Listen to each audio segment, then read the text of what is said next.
E hoje a gente vai conversar um pouquinho sobre um dos temas, um dos sintomas mais comuns na emergência, uma das principais queixas dos pacientes na emergência, um quadro clínico que leva a um gasto, uma, uma demanda financeira muito grande pelo tempo de perda de horas de trabalho, tempo de perda de dias de serviço, de queda de produção, tanto do paciente como do paciente pensando numa forma econômica, né, do paciente para quem emprega ele, como do próprio paciente, né? Se você tem um quadro parecido, você vai saber, você vai entender o que eu estou falando, que é um quadro, isso é uma situação que causa muito desconforto, né? Extremamente às vezes pode ser muito incapacitante, que é a cefaleia. Então, a cefaleia é uma das principais queixas na emergência, se não a principal queixa na emergência. Talvez, se você pegar 100 pacientes que você atenda, uns 60 você vai ter queixa de cefaleia pelo menos. Ou como uma queixa associada a algum quadro, ou como queixa principal. Então, quando a gente recebe um paciente com cefaleia, quando a gente recebe um paciente com dor de cabeça, o que é que a gente precisa fazer de primeira? Qual é a primeira coisa que a gente precisa fazer? A gente precisa avaliar os sinais de alarme, né?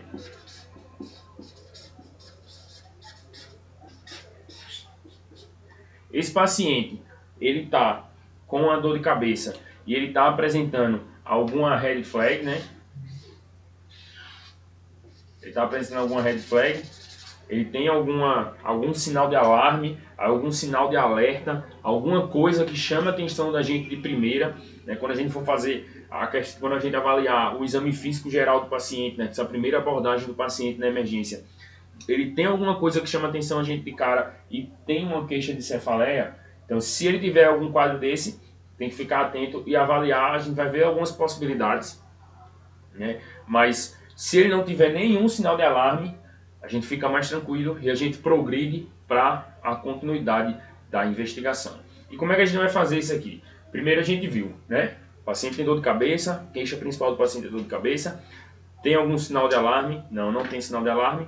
Então a gente vai fazer o quê? Vai caracterizar bem essa dor, né? Lembrar aqui da parte da semiologia, né? A parte de sêmio. Então nessa hora aqui a semiologia vai ser bem importante, aquela história dos sinais, né? De como caracterizar sinais e sintomas, o que é que a gente precisa ver de cada um deles. Então a gente vai ver o que na cefaleia? Característica da cefaleia, né?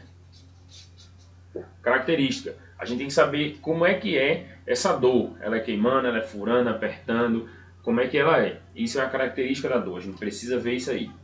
Outra coisa importante para a gente ver na cefaleia, a intensidade. A intensidade dessa dor. De 0 a 10, quanto é que ela está doendo? Está doendo muito, pouco, nada, quase nada. Ou pior dor que eu já assisti na minha vida, né? Então a gente precisa ver isso aí, a intensidade da dor. Às vezes o paciente ele vai chegar e ele não tem muita noção dessa questão da graduação da dor e ele vai dizer que é muito forte. Ah, estou com a dor 10. Aí você chega e pergunta, o senhor já quebrou o braço alguma vez, já quebrou uma costela, já levou um tiro, se for mulher já teve menino, né, já teve filho, enfim, pense numa dor que é assim muito intensa. E aí você me pergunta, essa dor que o senhor está sentindo agora é igual a essa outra dor, a dor mais forte que o senhor já sentiu? Porque às vezes o paciente tá meio estressado também e ele acha que dizer que é o pior do mundo é mais fácil. Então você também precisa ter esse jogo de cintura aí com relação à intensidade da dor.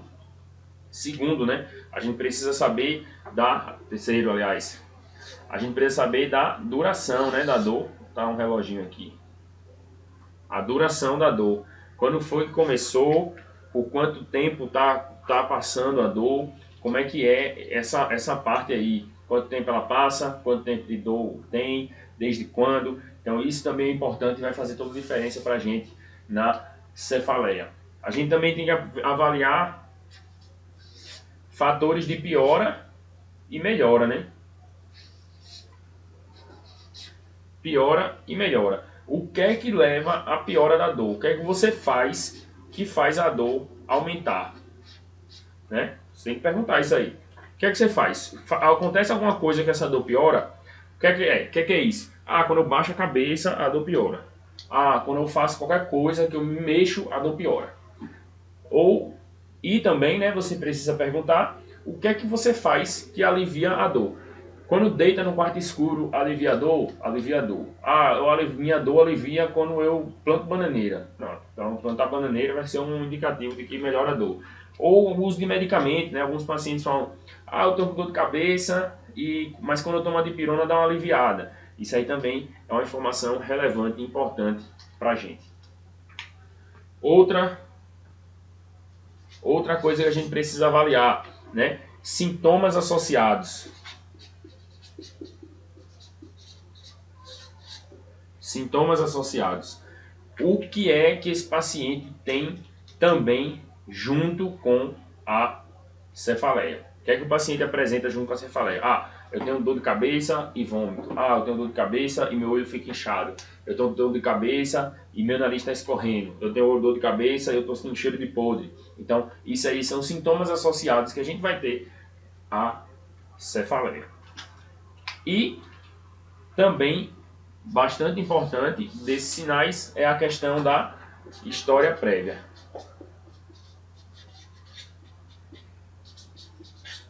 Isso aqui é muito importante da gente questionar em todos os quadros clínicos que a gente vai receber na emergência, é a gente perguntar, e aí, já teve algo assim parecido antes? Né?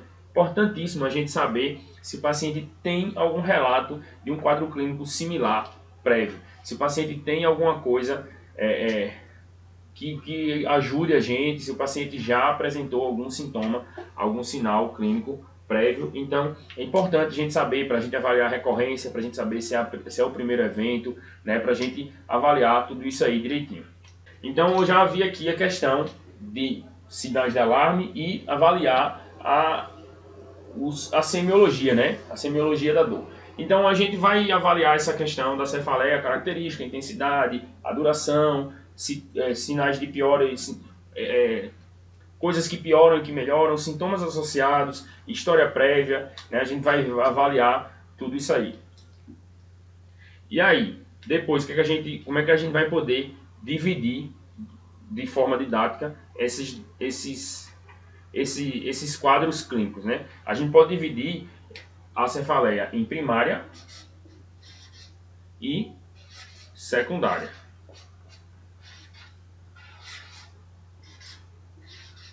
E o que é cada uma delas?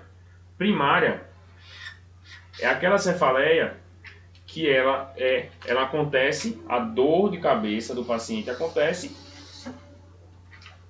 por um quadro clínico que leva a especificamente dor de cabeça. Vai ficar mais claro quando eu explicar o que é secundária. Secundária é aquela dor de cabeça que é secundária a uma outra causa. Então, vamos lá. A gente tem como principais cefaleias primárias que a gente vai encontrar na emergência a cefaleia tensional,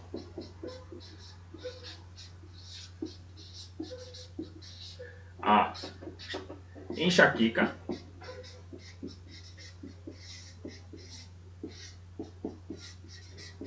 né? E a gente também chama de migrânia, e a cefaleia em salvas. Vou botar pequenininho aqui porque ela não é tão comum, na verdade ela é até incomum, mas eventualmente você vai receber um paciente, é importante você saber como é que você vai precisar manejar esse paciente na emergência, né? Eu vou conversar um pouquinho sobre a cefaleia em salvas. E a gente tem as cefaleias secundárias, né? Quando é que o paciente tem uma cefaleia secundária? Então, quando ele tem algum quadro clínico que leva a ter dor de cabeça. Uma das manifestações clínicas da doença do paciente é a dor de cabeça. Então, causas muito importantes de cefaleia secundária. AVC hemorrágico, né? Um AVE hemorrágico. Então, é o paciente que tem aquela cefaleia súbita, a mais forte da vida dele, de muita intensidade e de início muito rápido. É o paciente que tem, a gente tem que pensar em cefaleia secundária a um AVC hemorrágico. Outra causa de cefaleia secundária é neoplasia. Então, o paciente ele pode estar desenvolvendo a dor de cabeça, um quadro clínico secundário a uma neoplasia, alguma doença do sistema nervoso central, alguma doença com efeito de massa, né? Ou, muito comum também, a gente encontrar os quadros infecciosos. Então a gente vai ter uma cefaleia secundária, um quadro infeccioso do sistema nervoso central, por exemplo. Então, essas cefaleias secundárias, elas tendem a ter mais comemorativos, né? O paciente não chega queixando só de cefaleia, ela tem mais comemorativos. Então, especificamente aqui, nesses quadros de cefaleias secundárias, que inclusive eu propositalmente coloquei de vermelho, o paciente vai ter o quê? Red flags. Ixi, como ficou horrível essa bandeira. O paciente vai ter red flags. Então, nesse paciente aqui com cefaleia secundária, geralmente ele vai ter algum sinal de alarme, né? Ele vai ter algum alerta ali chamando sua atenção já na avaliação inicial. Paciente com AVC hemorrágico, ele vai ter a cefaleia de alta intensidade, de início muito súbito, pode desenvolver um sinal focal, pode chegar com rebaixamento de nível de consciência. Paciente com neoplasia, esse vai ter um pouquinho menos sintomas menos característicos, se for um quadro muito insidioso, mas ele pode chegar com um quadro com um sinal focal causado por alguma neoplasia, alguma massa, qualquer coisa que está causando efeito de massa ali no sistema nervoso central dele e levar a outras alterações além dessa dor. E o quadro infeccioso também, né? O paciente vai ter sinais de infecção. Então, esse paciente aqui, geralmente, o paciente com cefaleia secundária, ele vai apresentar red flag. Então, nesse contexto aqui de cefaleia, a gente não vai abordar tanto, né? A gente não vai abordar esses quadros aqui. A gente hoje vai conversar um pouco mais sobre as cefaleias primárias, né? Que é essencialmente cefaleias, né? Por fisiopatologias um pouco diferentes cada uma delas aqui, mas elas são essencialmente cefaleias, então por isso que elas são chamadas de primárias. Então, vamos lá falar um pouquinho sobre cada uma delas. Essa é a mais comum, talvez, a que você vai encontrar mais, e talvez a que vai ter os pacientes que vão dar mais trabalho, que é paciente com cefaleia tensional. Ah, mas que trabalho ele vai dar? É difícil de conduzir? Não. É tranquilo. Mas esse paciente com cefaleia tensional, como o nome já diz, está relacionado ao quê? Está relacionado a quê? Tensão, né? Então, esse paciente aqui é o paciente que vai estar estressado com alguma coisa, aquele paciente que vai ter um quadro ansioso associado. Então, muitas vezes esse paciente aqui, ele chega fazendo confusão, às vezes ele chega alterando, assim, reclamando de tudo. Muitas vezes é um paciente que tem, às vezes, transtorno de personalidade, é aquele paciente que chega que reclama de todo mundo, já foi em não sei quantos médicos, que já foi em tal emergência, já foi em tal lugar e ninguém resolve o meu problema, eu vivo com dor de cabeça. Esse paciente aqui, eventualmente, vai ser esse paciente da cefaleia tensional. Mas o que acontece na cefaleia tensional? Como eu disse, está relacionado muito ao estresse do paciente, a um evento estressor. Então, muitas vezes, na grande maioria das vezes, a gente tem um evento bem característico, né? A gente tem um evento deflagrador dessa cefaleia.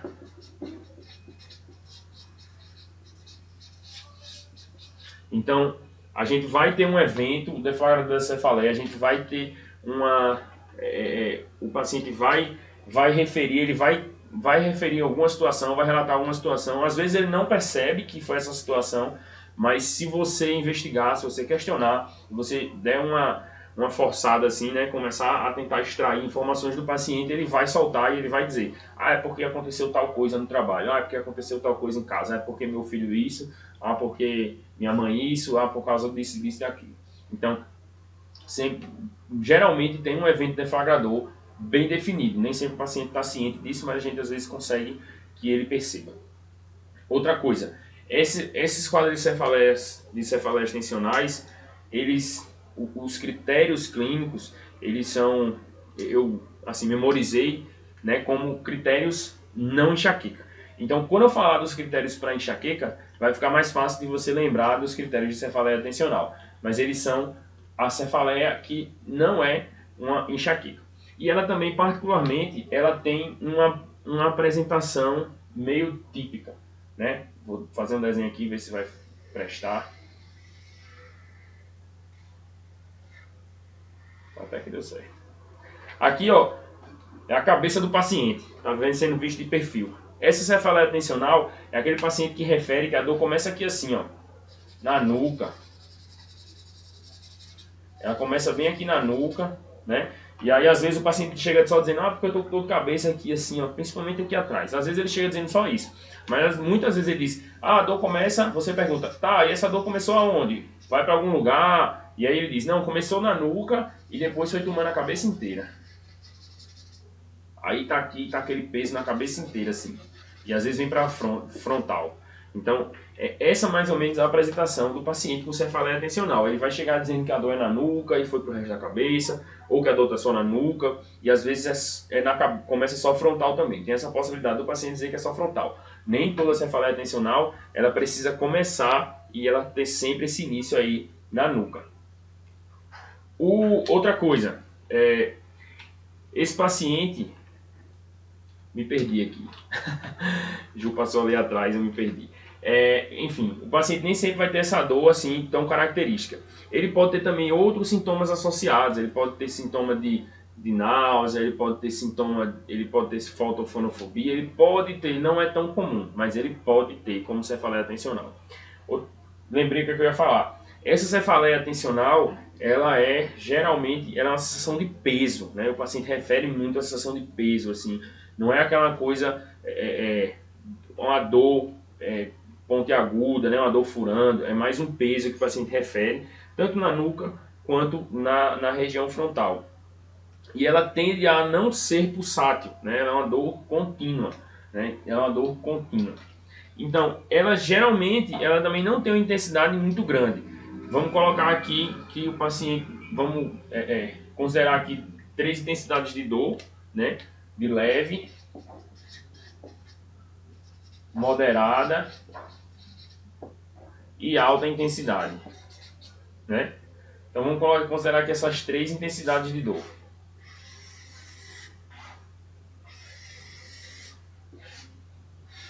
O paciente com cefaleia tensional, ele vai estar aqui, ó, com a dor leve a moderada.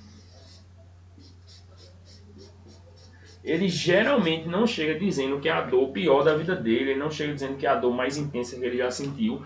É uma dor de leve a moderada e que ela pode passar mais de 72 horas.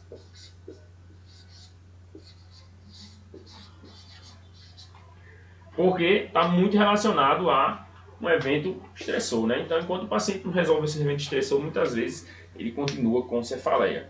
Então, esse paciente ele vai referir que ele está com cefaleia há uma semana, ele vai referir que é uma dor que passa o dia todo com ele, é uma dor que ele chega do trabalho e piora, é uma dor que às vezes dá uma melhorada durante a semana, mas ele refere que às vezes passa dias com ela. Então, assim, ela pode durar mais de 72 horas, né? Ela pode durar mais do que 3 dias, a cefaleia tensional. A gente vai ver na enxaqueca que a enxaqueca não é comum passar de 72 horas. Então, isso também é um critério não enxaqueca. Maior do que 72 horas, leve a moderada, é uma dor contínua, não é pulsátil, é uma dor bilateral. Então, ela vai ser uma dor que ela é não enxaqueca. Como é que a gente trata esse paciente? Né? Como é que a gente trata o paciente com cefaleia tensional? O paciente chegou com esse relato de dor em nuca, que foi para a cabeça, tem 5 dias, desde o começo da semana ele está com dor de cabeça porque teve algum problema no trabalho dele. E aí como é que a gente vai tratar? Controle de dor, né? Analgesia.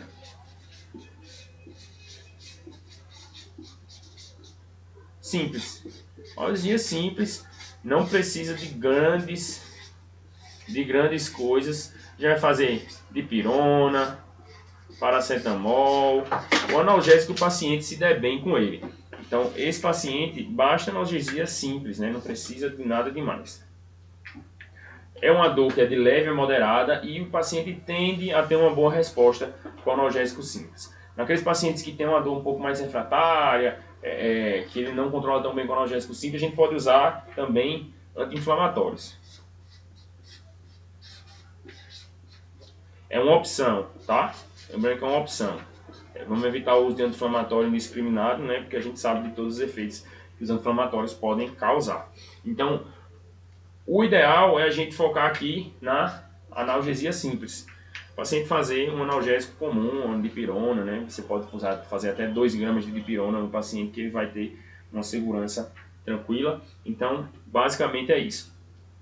Você pode ficar pensando também, né? Que é muito comum o pessoal tratar, porque você pensa nesse tema, essa questão, né? De tensional, tem a ver com tensão, essa dor em nuca, né? Tem muito a ver também com contratura muscular do paciente tenso, ele vai fazendo contração, né, involuntária e termina causando dor. Algumas pessoas, elas prescrevem, ou você pode estar se perguntando, tá, e eu posso fazer relaxante muscular para esse paciente, então posso prescrever aquela ciclobenzaprina para o paciente? Não tem evidência de benefício.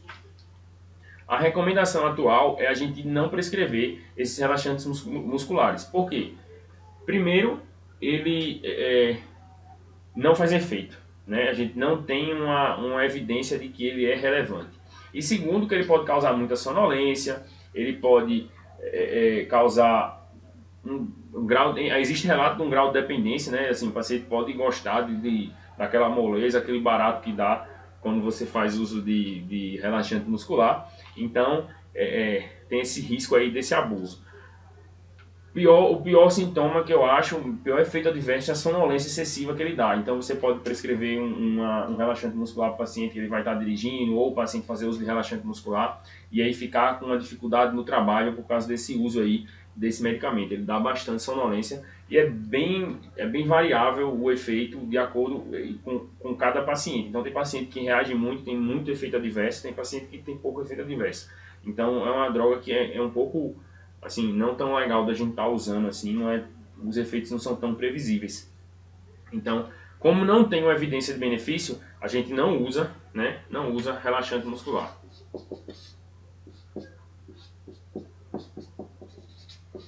Relaxante muscular a gente não vai usar.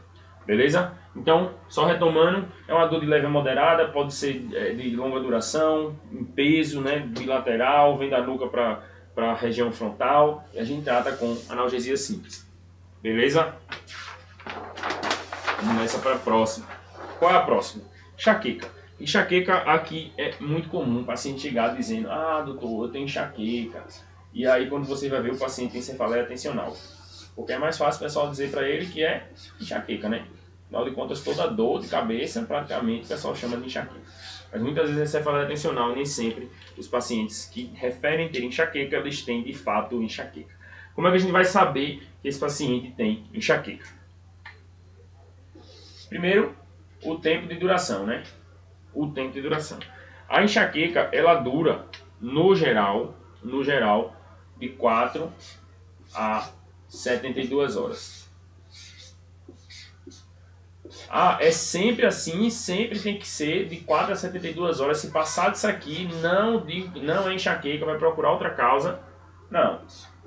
Existem várias variações de enxaqueca, existem várias possibilidades. Então, esse aqui é o mais clássico, né? O mais clássico é a duração, ser de 4 a 72 horas. Na grande maioria dos pacientes vai ser nessa faixa, algum paciente ou outro não vai ser, mas isso aí a gente deixa mais para o especialista definir. Se o paciente chega com uma cefaleia que passa de 72 horas, eu estou há 5 dias com dor de cabeça, você pensa menos em enxaqueca, mas você tem que ver se existem outros sintomas, né, outros sinais que corroborem com essa hipótese. Qual é a próxima característica? O que a gente vai ver, né, como critério diagnóstico? A gente tem que ver a característica, né? Vou botar aqui a semiologia. E a gente vai ver o que? Essa dor, ela é unilateral.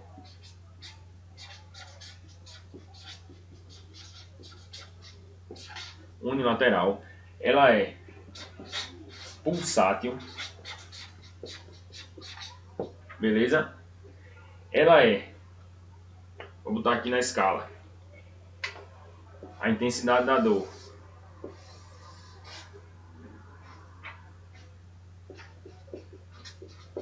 Leve, moderada e alta intensidade. Ela é de moderada para alta. Então esse paciente vai ter uma intensidade maior de dor, né? E ela piora com a atividade.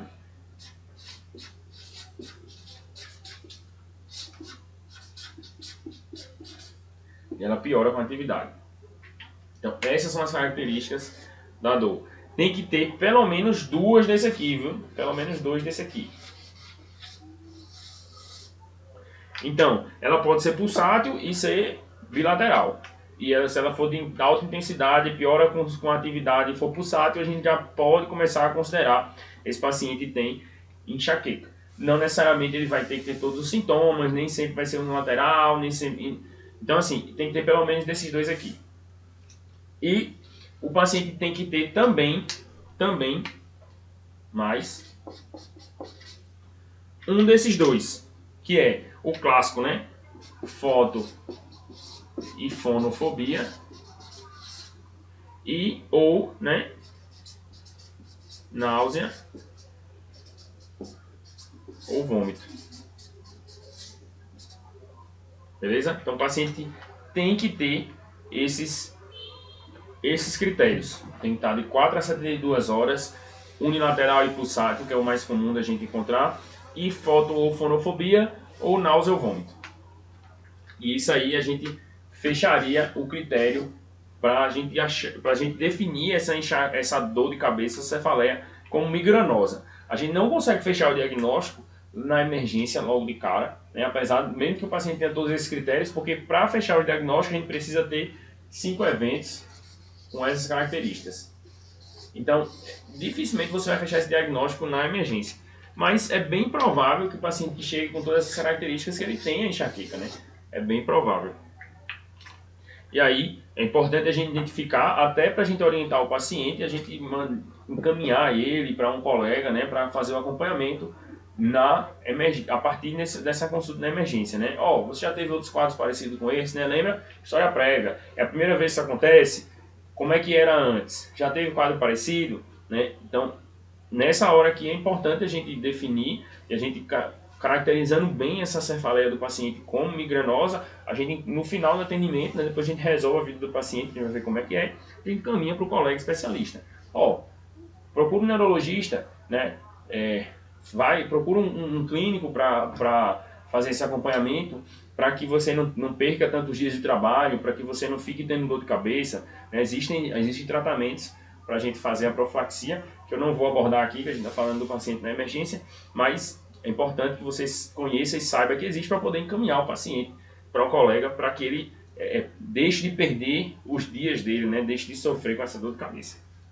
E aí, né? Já vi que o paciente tem esses critérios aqui, como é que eu vou tratar esse paciente?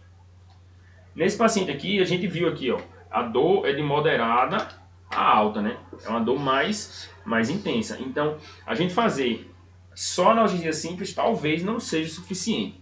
Lembrar que tem aquela escadinha, né, da dor. Então, a gente vai sempre subindo o degrau aqui. A gente começa aqui com analgesia simples, depois a gente vai começando os analgésicos mais potentes, e aqui a gente termina com os analgésicos mais potentes, como os opioides, por exemplo.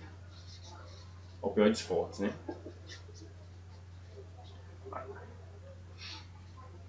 Então a gente vai subindo, né? A gente vai subindo cada degrau. E aí, como é que eu vou fazer? Eu não, assim, você pode começar com analgesia leve. Eu geralmente não, analgesia simples. Eu geralmente não faço isso. Eu geralmente coloco além do analgésico simples, né? Coloco uma dipirona para o paciente, por exemplo. Eu coloco um AINE associado. A gente vai tratar esses pacientes basicamente com AINE. E esse paciente a gente vai fazer AINE, porque ele tem uma dor mais intensa e a gente precisa de um medicamento um pouco mais potente do que a analgesia simples para controlar. Beleza? E aí, qual AINE eu vou usar? Existe diferença entre um AINE e outro? Qual é o melhor? Diclofenaco ou cetoprofeno? Ou ibuprofeno? Ou celecoxib? Ou heterocoxib? Existe algum melhor? Não, não existe melhor. Todos os anti-inflamatórios eles vão ter a mesma eficácia. Então aqui, qualquer um, né? qualquer um vai servir. Todos eles vão ter a mesma eficácia desde que você esteja usando doses equivalentes. Eu vou usar a dose máxima de um, comparar com a dose máxima do outro. Então, vai ser a mesma resposta, o paciente vai ter a mesma resposta terapêutica, ele vai ter o mesmo controle de dor, independente do anti-inflamatório que você usar, beleza? Então, qualquer um que você escolher vai estar tranquilo. Alguns pacientes, obviamente, eles têm uma resposta melhor com uns do que com outros, né? Alguns anti-inflamatórios eles têm mais efeitos adversos do que outros, por exemplo, quanto mais específico for o anti-inflamatório, né? Quanto mais tecnologia tiver, mais alta geração for o anti-inflamatório, menos ele vai dar sintomas gastrointestinais. Então, você usar, por exemplo, um diclofenaco é diferente de você usar um celecoxib, por exemplo, com relação à proteção gástrica, com relação até à proteção cardiovascular, né? Mas, de uma forma geral, você está autorizado a usar AINE, porque é uma situação pontual, né? A gente está pensando no paciente que está na emergência, é o paciente que você vai fazer uma medicação. Então, você pode usar quilatil, você pode usar profenide, né, que é o tenoxicam, o cetoprofeno, você pode usar ibuprofeno se quiser passar com comprimido para casa, você pode usar celecoxib se quiser passar para casa também. Então, você vai usar qualquer AINE, certo? Outra opção que a gente tem, né, como abortivo, e aí a gente talvez não tanto num contexto de emergência, né, são os triptanos.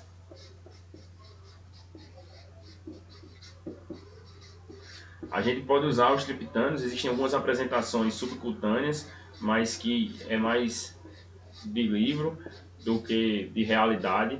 E até a presença de triptano nas emergências é bem comum, mas é uma possibilidade de a gente usar. Se você tiver disponível, você vai fazer a medicação, né? Como exemplo, a gente tem o sumatriptano, que você pode usar 6 mg ali para tentar abortar a crise. A apresentação dele subcutânea e IVO vai ser a mesma coisa. E aí você vai fazer 6 mg e você pode repetir ali com aproximadamente 2 horas da primeira dose, sendo o máximo que você pode usar de triptano no paciente no dia, em 24 horas, é 12 mg. Então você vai fazer 2 doses. Se o paciente não melhorou, não pode usar mais nenhum outro triptano. Beleza?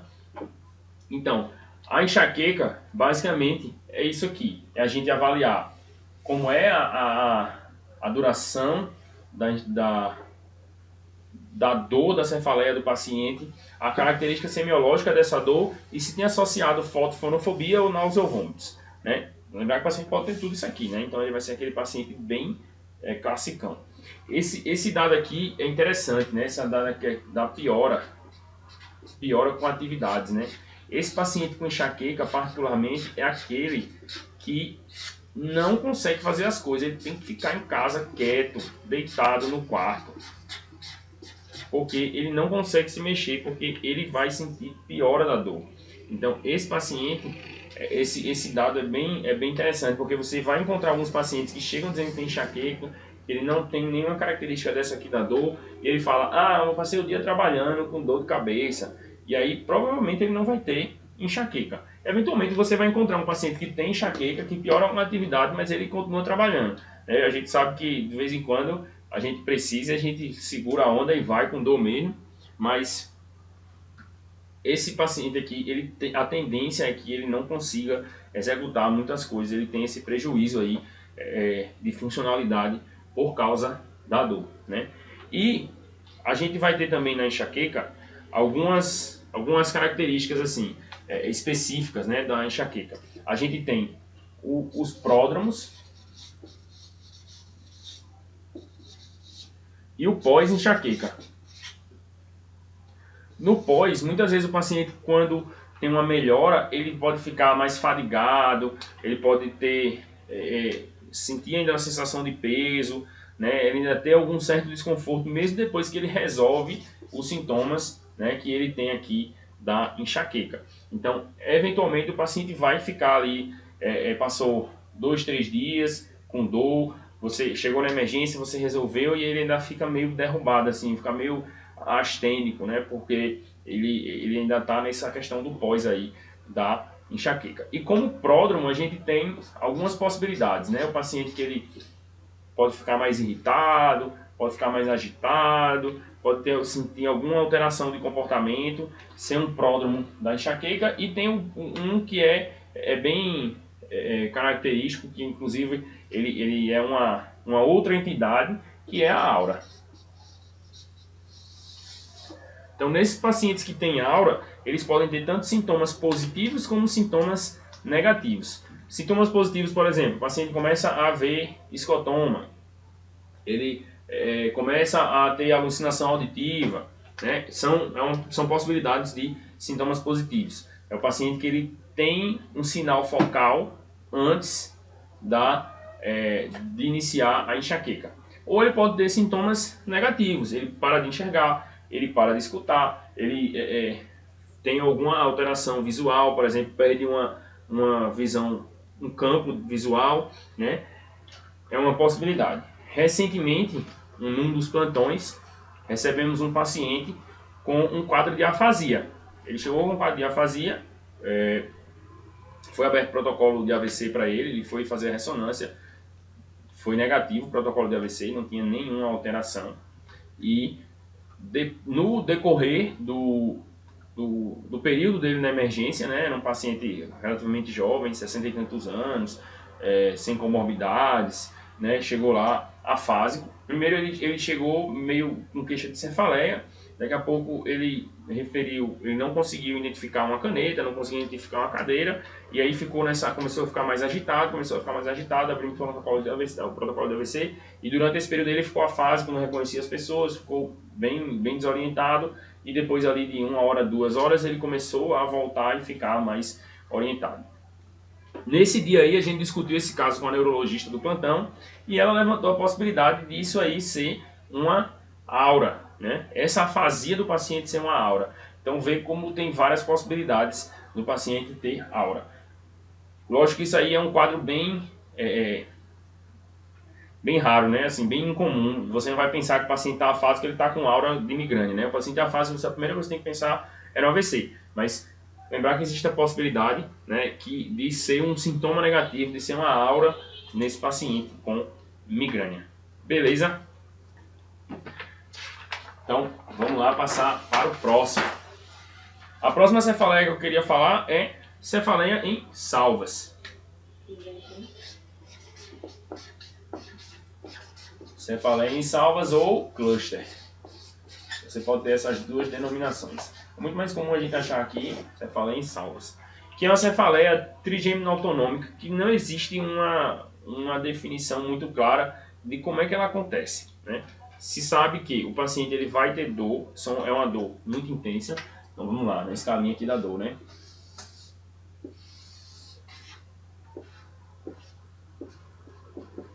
Leve, moderada e alta intensidade. Esse paciente com cefaleia em salva, esse paciente ele fica aqui, ó, alta. Ele é só alta. Ela é muito intensa, muito intensa, muito intensa, muito intensa. Ela tem uma duração em torno de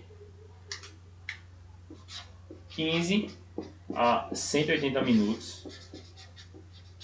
Então, o paciente ele não passa horas e dias com cefaleia, mas ele tem eventos, picos que podem durar esse período. Lembrar que é o pico de cefaleia, não é assim, eu estou com cefaleia desde de manhã. O paciente chega no final do dia, final da tarde, ele diz, eu estou com cefaleia desde de manhã. Então, passou de 180 minutos, né? Passou de 180 minutos. 180 minutos são 3 horas, o paciente está aqui há 12 horas atrás, ele começou a dor de cabeça, então não deve ser cefaleia em salvo, não. O período de dor do paciente é de 15 a 180 minutos. Então, eventualmente, o paciente vai ter 20 minutos de cefaleia e melhora. 20 minutos de cefaleia e melhora. 15 minutos de cefaleia e melhora. Meia hora de cefaleia e melhora. Então, isso aqui são as salvas, né? As salvas de cefaleia que ele vai ter. Isso é essa duração. Beleza? Ela é mais comum também em homens do que em mulheres, na proporção de 4 para 1. Então, ela é mais comum em homens. Ela também é muito comum em pacientes ali em torno dos 30 anos.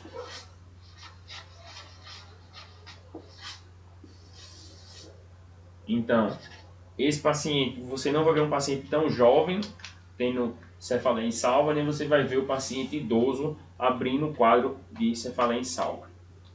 E a dor, ela pode ter algumas localizações. Vamos lá, vou desenhar aqui para ver se dá certo de novo.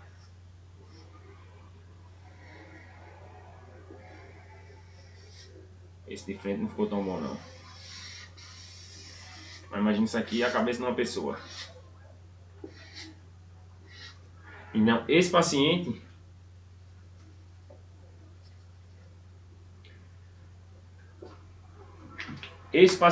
ele vai ter dor aonde? Geralmente, essa dor dele é unilateral.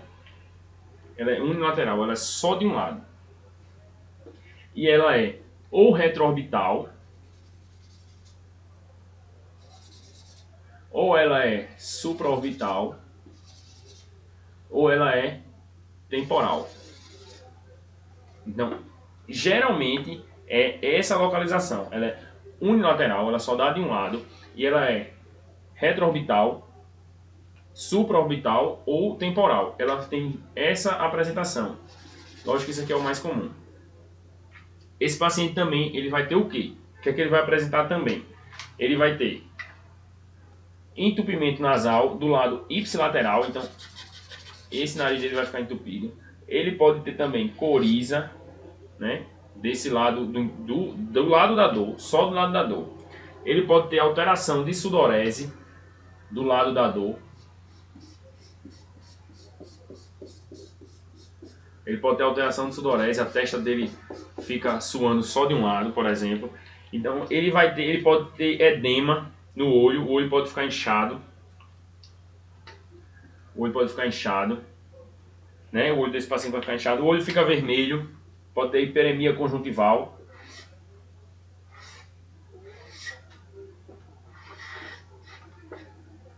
Então o olho do paciente vai ficar vermelho, ipsilateral, isso tudo ipsilateral, beleza? Então tudo do lado da dor, o paciente vai ter dor aqui desse lado, o olho vai ficar inchado, o olho vai ficar vermelho, pode ter pitose palpebral, vai ter entupimento nasal, o nariz vai ficar escorrendo desse lado, pode ter alteração também da sudorese.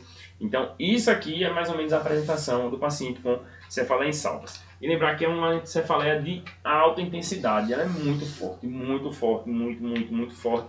Inclusive, existe uma coisa histórica, né, que é assim, que é a cefaleia do suicida, né, que os pacientes eles tinham vontade de se matar de tanta dor que eles sentem. Eu tenho uma história bem particular aqui com cefaleia insalvas, porque eventualmente eu apresento crise de cefaleia insalvas.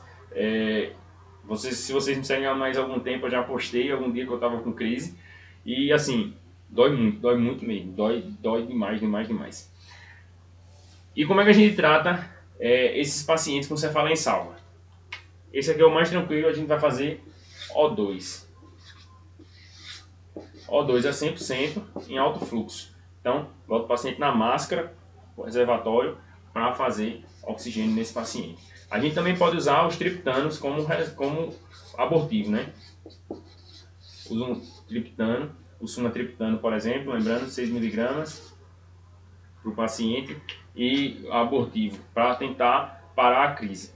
Beleza? Eu acho que era isso aqui que eu queria falar de cefaleia insalvas. Se eu me lembrar de mais alguma coisa, eu completo depois. E aí, quando é que eu vou pedir exame de imagem, né? Porque eventualmente você vai chegar, vai receber um paciente, o paciente vai dizer, eu quero fazer uma tomografia, eu quero fazer a imagem na minha cabeça porque eu estou com dor de cabeça. Quando é que eu vou pedir imagem desses pacientes? Quando que precisa pedir imagem, né? Qual é a indicação? Primeiro, alguma cefaleia secundária, né?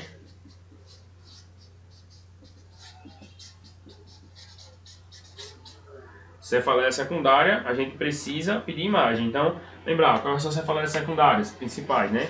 AVC hemorrágico, quadro infeccioso, né?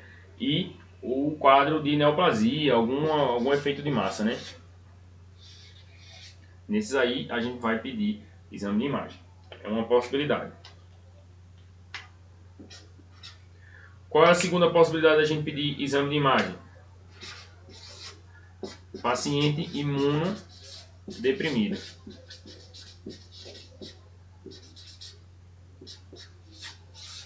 Paciente imunodeprimido, a gente vai precisar pedir exame de imagem. Então, paciente que faz corticoide em altas doses, paciente HIV, paciente que faz quimioterapia, paciente que tem neoplasia, né? Então, nesses pacientes eles têm um grau de imunossupressão, então esse paciente ele vai ganhar um exame de imagem também, né? Paciente com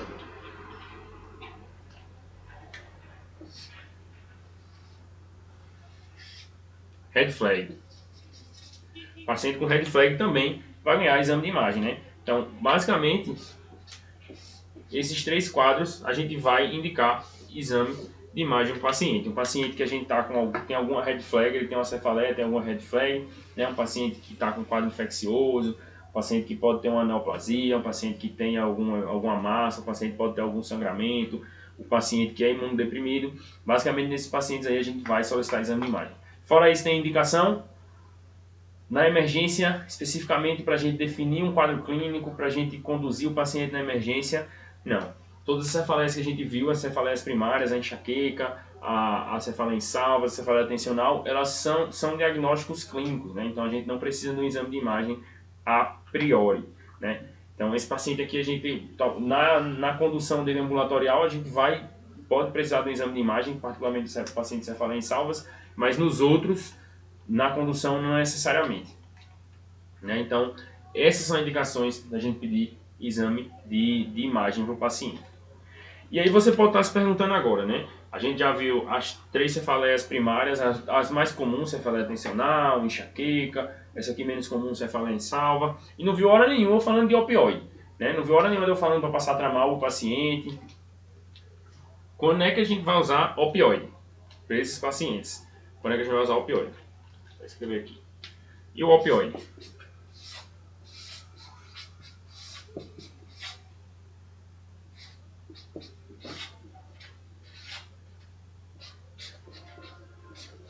E o opioide?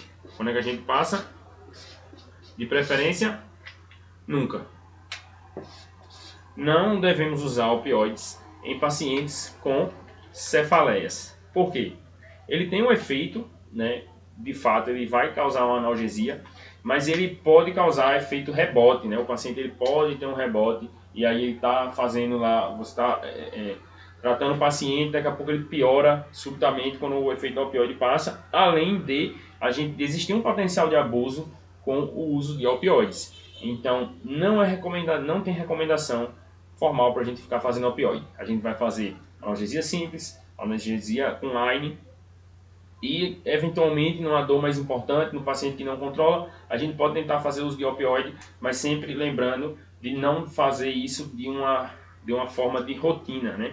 O paciente que tem dor recorrente, dor muito intensa, que não melhora, com as terapêuticas, quando a gente define qual é a dor do paciente, qual é o quadro clínico do paciente, que não melhora, a gente precisa encaminhar ele para o especialista, a gente precisa mandar esse paciente para ter uma avaliação, para abortar as crises e fazer profilaxias para que o paciente não tenha nenhuma dor. Vou voltar aqui na enxaqueca, eu lembrei agora de uma coisa, de um dado que está no tratamento da enxaqueca, que é bastante importante da gente usar também, a gente conhecer, que é a dexametasona.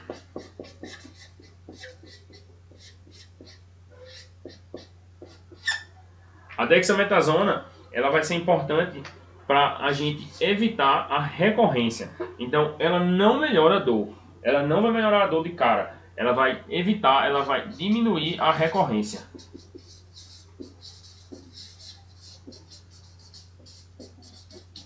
Então, ela vai diminuir a chance do paciente ter uma nova crise. Beleza? Então, como é que a gente faz a dexametasona? A gente pode fazer 4 mg lá, EV, no paciente, e ela vai diminuir a chance de uma nova crise nesse paciente. Qual é o racional dessa dexametasona? Existe uma possibilidade fisiopatológica de ser um quadro inflamatório, de haver uma inflamação nos vasos, dos vasos da cabeça do paciente, né? Dos vasos do crânio, do encéfalo, e aí o paciente vai ter um processo inflamatório local ali, e isso vai levar a enxaqueca. Tanto é por isso que ela é pulsátil, né? Porque se acredita que tem a relação com esse processo inflamatório. E aí a Dexa, como corticoide, entraria modulando esse processo inflamatório. Então, dessa forma, a gente deve usar a Dexa também para diminuir a recorrência, principalmente naqueles pacientes que têm alguns eventos, né? Alguns eventos mais recorrentes. Né? Então, nesse paciente a gente teria indicação. Lembrando que ela não vai parar a crise, ela não vai causar a melhora da dor. Então, se você não usar um analgésico, só a dexametasona não vai melhorar. Beleza? Então, era isso que eu queria falar com vocês sobre cefaleias. Eu espero que vocês tenham gostado, eu espero que vocês tenham aproveitado. É um quadro bastante comum, mas que não tem tanta complicação assim na hora da gente manejar. Basicamente, analgesia simples, AINE, criptanos em casos específicos e na cefaleia em salvas, oxigênio. Então, valeu e até a próxima.